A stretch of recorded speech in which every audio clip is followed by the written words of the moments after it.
Nithyanandam Paramasukadam Kevalam Jnanamurtim Dvandvaditam Gagana Sadrisham Tattvamasyadhilaksham Ekam Nityam Vimalamachalam Sarvadhi Sakshibhutam Bhavadhitam Trigunarhitam Sadgurum Tam Namami. Nithyanam everyone.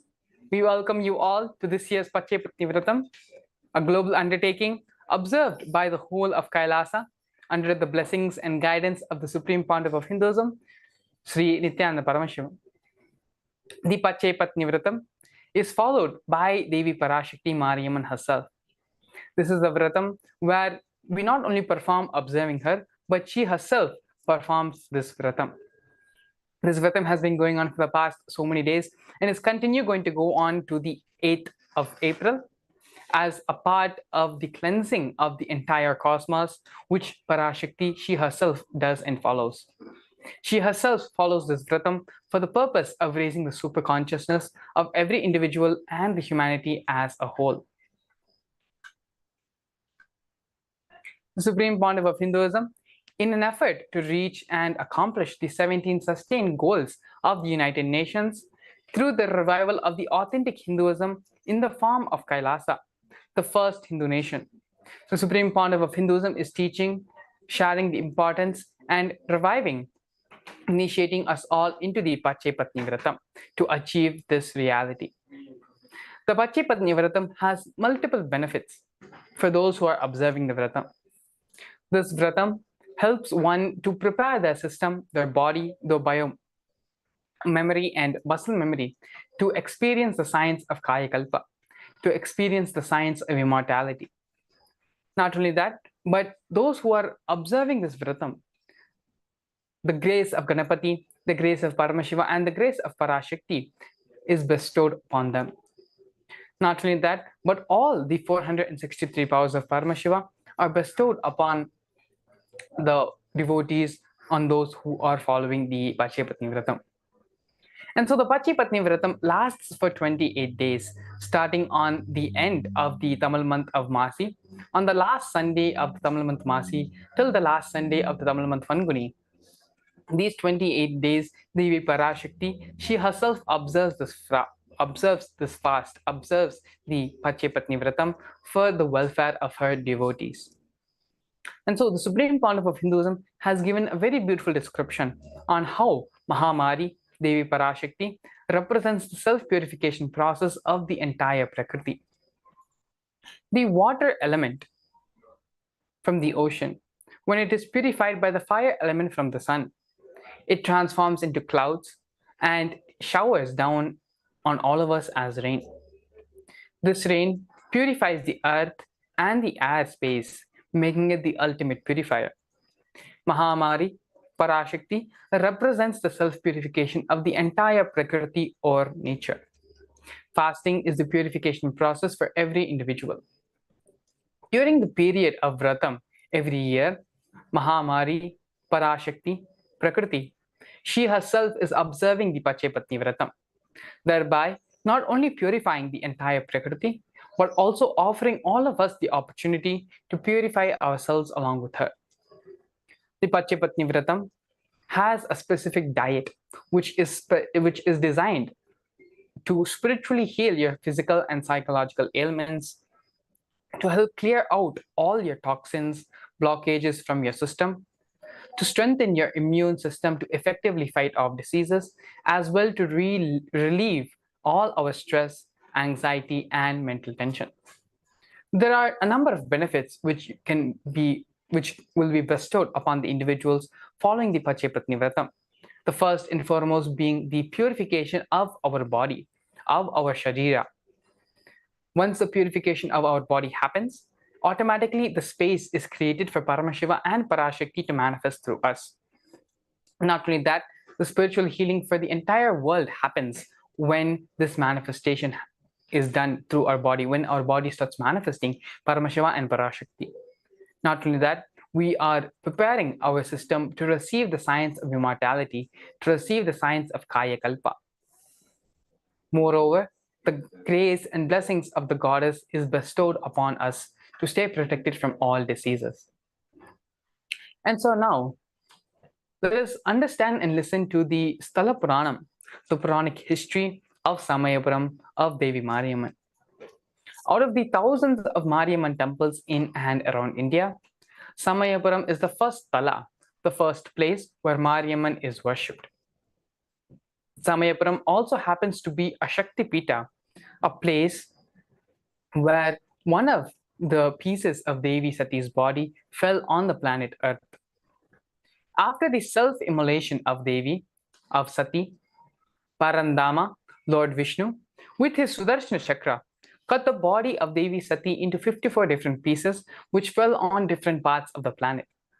Each place where a piece of Devi Sati had fallen became a Shakti Pitam, a place where Devi Parashakti is worshipped. Samayapuram is the place where the eye of Devi Sati had fallen.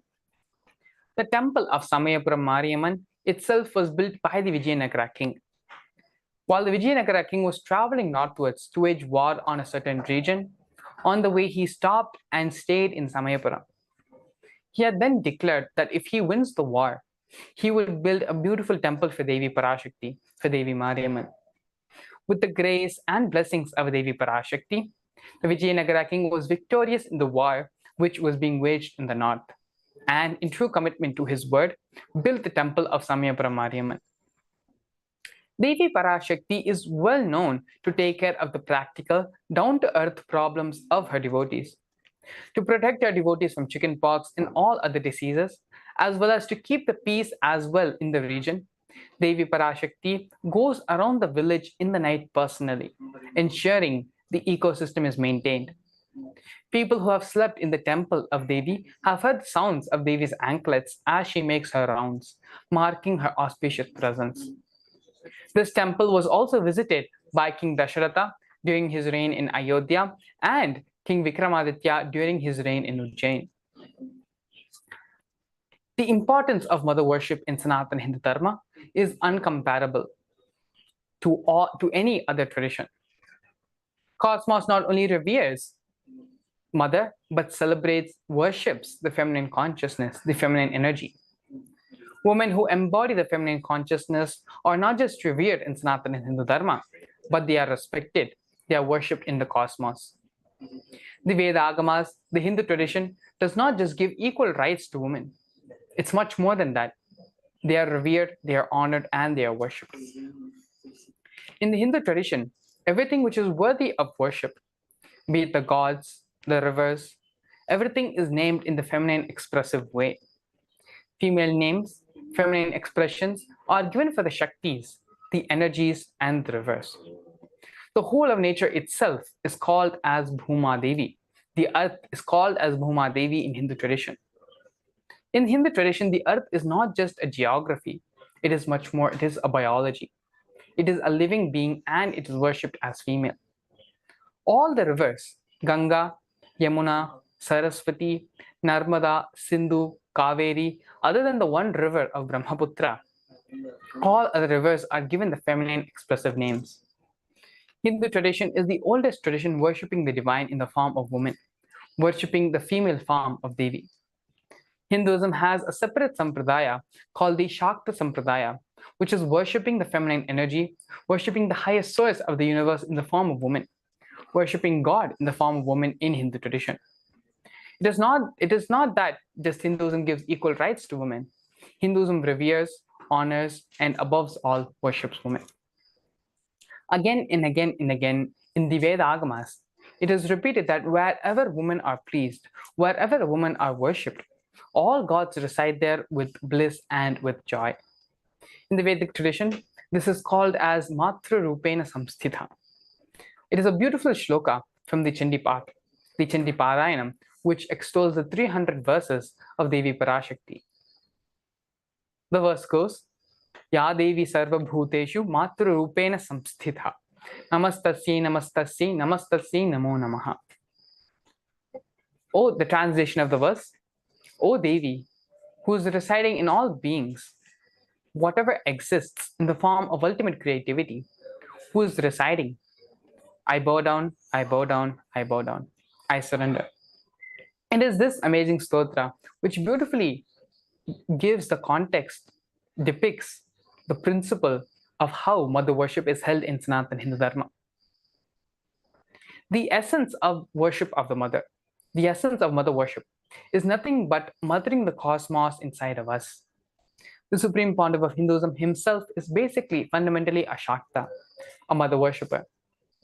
The supreme pontiff of Hinduism became enlightened through the Shakta tradition to the worship of the mother. Because our whole bio-memory is happening to us, is given to us by our mother. The energy expression happens only in the mother worship. It does also happen in all the other bhavas, but it takes a lot of time to experience the energy expression. It is only through the Matru Bhava the energy expression is very quick and very strong. You may be in the body of a female, or you may be in the body of a male. That itself is not important. But if you start mothering the cosmos inside of you, you will become the cosmic mother. Mother worship is a very different tradition of enlightenment. It is not just a social law.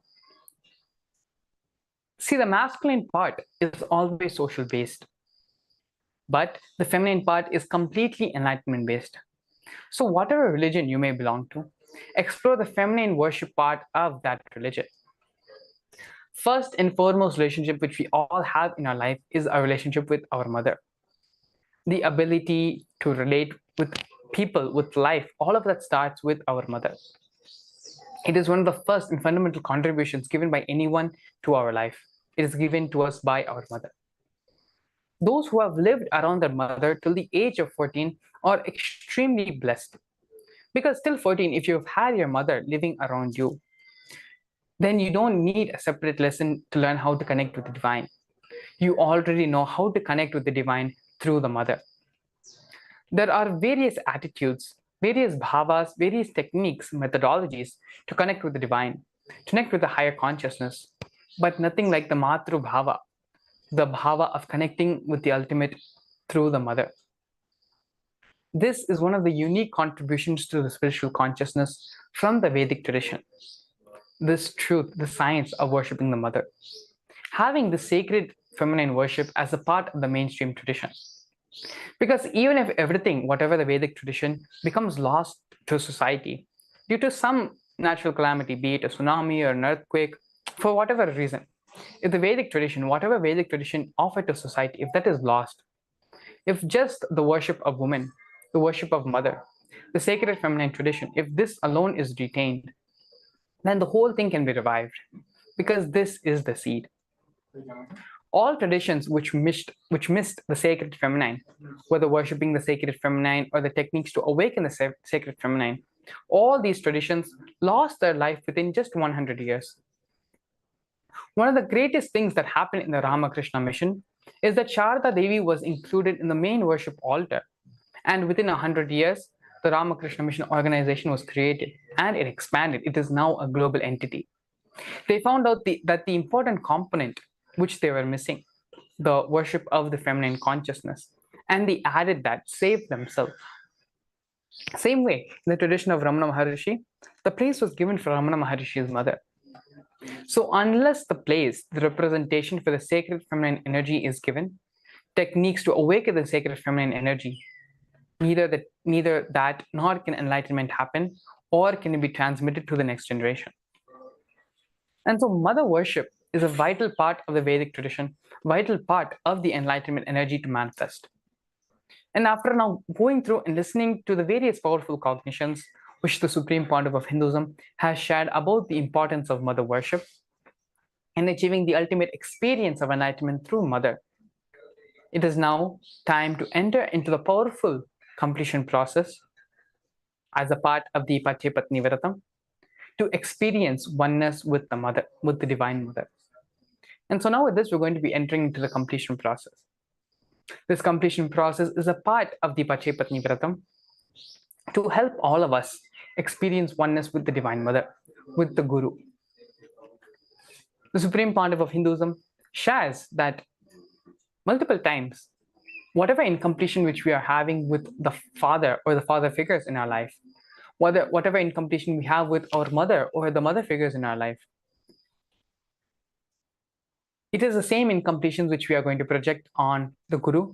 It is the same incompletion which we are going to project on the Divine as well. Because the way we relate with life, the way we relate with the father figure, with the mother figure in our life, is fundamentally more or less the same. And so now we're going to be entering into the completion process, because it is through the completion which we do with our biological mother, our biological father. It is the same space of completion which we are going to start reflecting with the Divine as well. And so now, let us enter into the completion process. As we mentioned before, the completion process is a part of the Pacchai Pattini Vratham, where we are actively working to correct our relationship, to transform our relationship, to take the relationship to the next level of completion.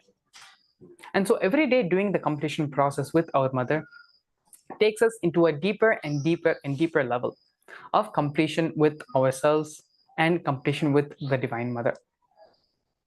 The incidents which you may have done completion with yesterday, if you sit and do completion now, again today, you are going to find deeper incidents. You're going to find more incidents where pain patterns have started, where incompletions have started emerging, where you started carrying certain thought currents about life. And so now, we're going to be entering into the completion process, which is given in 4 different steps. This completion process is tailored specifically to the incompletions which we usually generate and have with our mother. The completion process is going to be specifically towards completing the patterns and completing the incompletions, the various pain patterns which we have with our, not just our biological mother, but all the different mother figures of our life. And so now the first step of the completion process is to write down the earliest incidences in our life where we felt that our mother was against us and not supporting us.